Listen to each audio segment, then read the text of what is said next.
Poly उमेरगर। जी हाँ दोस्तों, poly उमेरगर Bharat के अब तक से सबसे सर्वश्रेष्ठ बल्लेबाजों में से एक होने की अपने विरासत को छोड़ गए हैं। लेकिन अफसोस की बात यह है कि वो एक ऐसे युग में क्रिकेट खेले जिसे आधुनिक क्रिकेट प्रेमी उनको भूल गए हैं या तो उनको जानते ही नहीं हैं।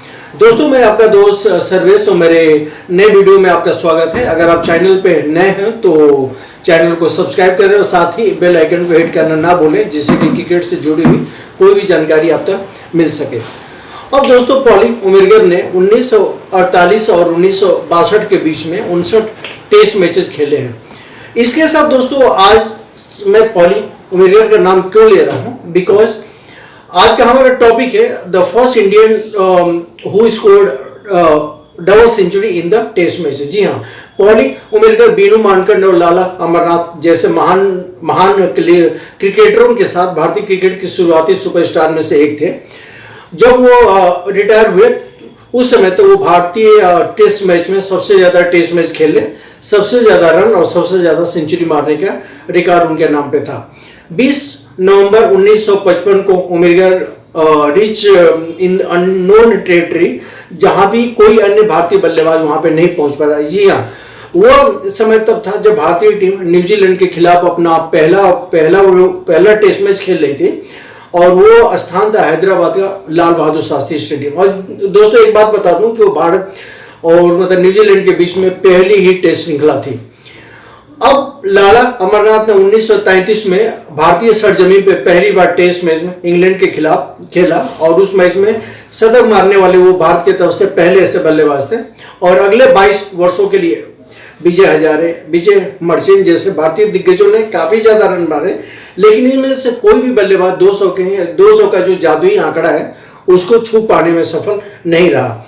लेकिन दोस्तों, उमेरगर ने 1948 में वेस्टइंडीज के खिलाफ अपना डेब्यू किया और 1952 में इंग्लैंड के खिलाफ जो भारतीय टीम की पहली जीत थी उसमें भी उनकी सेंचुरी थी। और 1955 तक उनके बैग में 5 ऑलरेडी टेस्ट सेंचुरी हो चुका था and he became the dependable batsman in the Indian batting lineup. और वो इंडियन बैटिंग जो ये था लाइनअप था उनमें सबसे भरोसेमंद बल्लेबाज के रूप में उभर चुके थे या अपने आप को स्थापित कर चुके थे।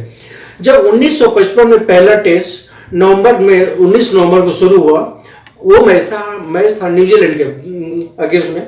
भारतीय टीम ने टॉस जीतता है और पहले बल्लेबाजी करने का फैसला किया।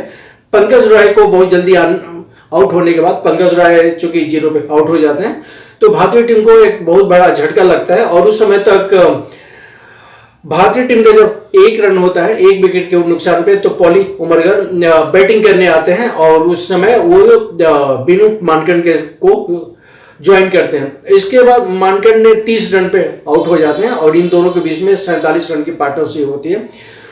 जब बीनू मानकंड आउट हो जाते हैं तो उनके मुंबई के ही एक और दोस्त विजय मांजरेकर ने पॉली उमेरगर को ज्वाइन किया और दोनों ने बहुत आत्मविश्वास और सेल्फ कॉन्फिडेंस के साथ बल्लेबाजी करना शुरू की। और कीवी गेंदबाजों में से कोई भी ऐसा गेंदबाज नहीं रहा जो उनके ऊपर अपना असर दिखा सके या कोई भी गेंदबाज उनको अपनी जो गेंदबाजी में फंसा सके। पहले दिन के अंत तक दोस्तों, जब खेल खत्म हुआ तो 202 रनों की नाबाद साझेदारी हुई थी दोनों की, क्योंकि उस समय तो भारतीय टीम का एंड ऑफ द डे 2 जो स्कोर था वो 250, लॉस ऑफ द 2 विकेट। और उमेरगर और मांजरेकर दोनों ने अपने अपने शतक के साथ नाबाद लौटे after end of the day 2, जो 112 और 102 रन पे क्रमशः बल्लेबाजी कर रहे थे। उसके बाद दोस्तों, दूसरे दिन जब आए गेम खेलने तो फिर वहां पे विजय मांजरेकर जल्दी आउट हो जाते हैं और 118 रन मार करके जॉनी हेस के वो दूसरे विकेट बनते हैं। और उसके बाद दोस्तों, उसी मैच में यंग एक डेब्यूटेंट होते हैं एजी कृपाल सिंह जी, जो कि पॉली उमेरगर को ज्वाइन करते हैं। उस समय पॉली उमेरगर बहुत अच्छी बल्लेबाजी कर रहे थे और मांजरेकर का विकेट वहां से गिरने के बाद पॉली उमेरगर का जो एक कंसंट्रेशन था उसके ऊपर कुछ खास असर नहीं पड़ा और दोनों बल्लेबाज सेट हो गए और फ्रीली स्ट्रोक खेलने लगे और फ्रीली रन मारने लगे इंडिया के लिए। इस तरह से इंडिया का स्कोर करते करते 300 पहुंचा, फिर 350 होता और उसके बाद बहुत जल्दी ही 400 का भी आंकड़ा पारी हो जाता है। धीरे धीरे पॉली उमेरगर अपने दोहरे सेंचुरी की तरफ बढ़ते हैं and eventually he reach the final milestone. वो उस माइलस्टोन पर पहुंचते हैं जहां अन्य कोई भारतीय बल्लेबाज उनसे पहले नहीं पहुंच पाया था।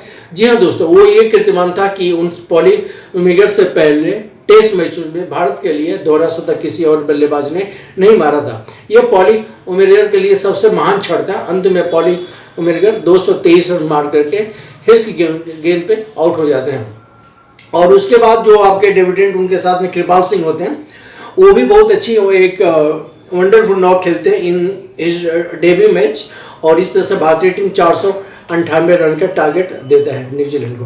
हालांकि भारत न्यूजीलैंड को फॉलो ऑन देने में सफल हो जाता है, लेकिन अंत में वो मैच ड्रॉ पे छूट जाता है। लेकिन पॉली उमेरगर के लिए वो टेस्ट मैच विशेष तौर से खास रहा, क्योंकि उस युग में भारतीय जितने आपके प्रशंसक थे उनके लिए ये एक यादगार लम्हा था। यादगार लम्हा इसलिए था कि किसी भी भारतीय बल्लेबाजों द्वारा टेस्ट मैच में ये दोहरा शतक पहली बार किसी बल्लेबाज ने प्राप्त किया।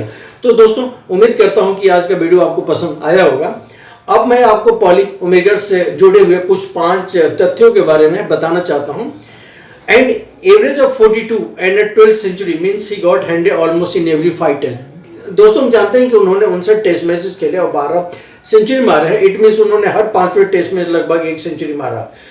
उनका जो 223 रन था न्यूजीलैंड के खिलाफ, जो उन्होंने हैदराबाद में 1955-56 में मारा था, it was the first double century by any Indian batsman.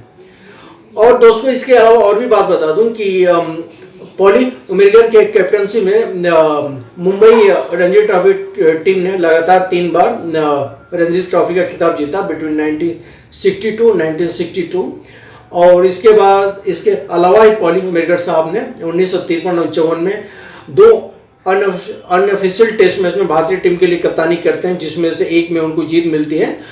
और एक और मैच का उनको दोस्तों खास मैच बता दूं, एक वेस्ट इंडीज के खिलाफ 1962 में एक ये मैच था जिसमें उन्होंने 5 विकेट लिया था और साथ में पहली इनिंग में 56 रन और दूसरी इनिंग में 172 रन की शानदार पारी खेलते हैं, लेकिन फिर भी भारतीय टीम को वो हार से बचा नहीं सके थे उस मैच में वेस्ट इंडीज के खिलाफ।